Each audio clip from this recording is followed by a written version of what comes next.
आप आजाद हैं, आजाद रहें।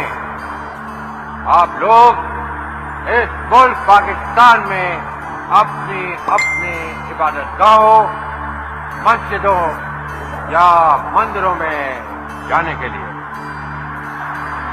आपका मजहब क्या है, जात क्या है, कौम क्या है, इसका हुकूमत के मामलात से कोई ताल्लुक नहीं।